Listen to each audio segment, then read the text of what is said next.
Now I want to bring up Adam Rossi, Vice President of Adam Solar Resources. He'll soon be opening a bike shop, Adam Solar Rides, literally right down the street here in South Fayette Township. Adam? Thank you so much. Thank you, Senator Smith, and thank you for everyone for coming out. I come from a solar energy background, so we've been making electricity from the sun for several years now, and mostly powering homes and businesses. But I've been looking into powering electric vehicles. A lot of our customers have Teslas and Leafs and Volts, and it brought me to electric bicycles. So for the past several years, I've been tinkering with different models and looking at the newest and latest and greatest things coming out, and the technologies just continue to leapfrog to just be really, really efficient.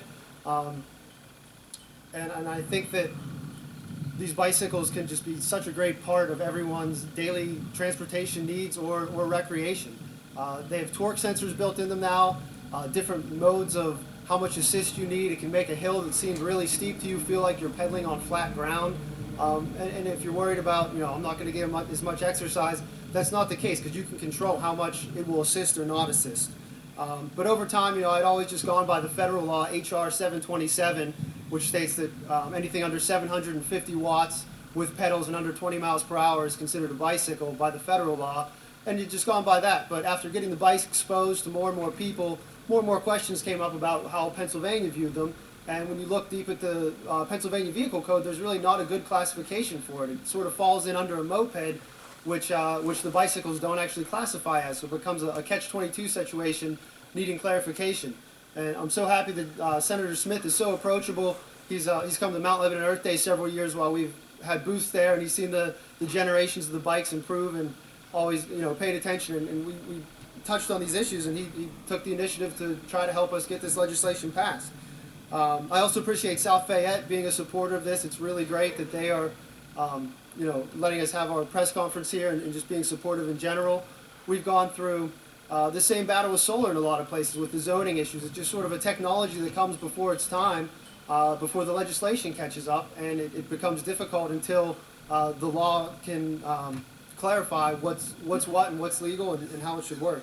The other reason it's important is just looking at the worldwide scene as well as the U.S. of what's happening with these bikes. China sells hundreds of millions of them. In the Netherlands, 1/3 of every bike sold is an electric assist bike. All through Europe, it used to be hundreds of thousands of sales, and now it's in the millions of sales. So more and more people, once they get on these things, they realize the benefits. If you follow what's happening on the West Coast even, it seems like there's a new grand opening for a bike shop almost every week. There's a new bike shop opening that's just a pure play electric bike shop.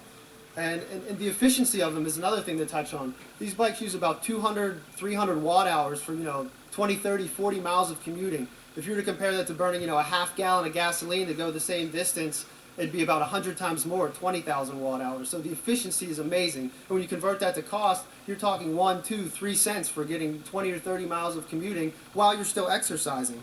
And there's also a local community building aspect to once you start cycling that I've come to learn and have read about is when you're driving past someone at the bus stop or at the cafe on the corner, you make eye contact, you say hello. It builds another sense of community. I think cars have really isolated us from a lot of things that we don't realize.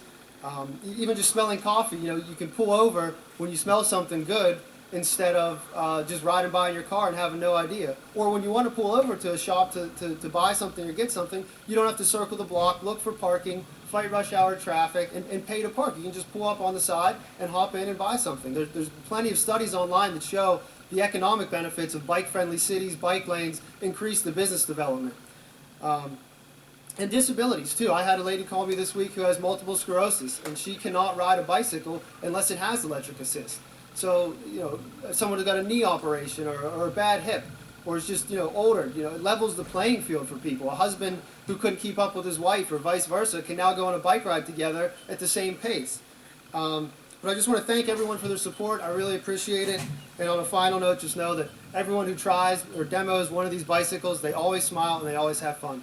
Thank you.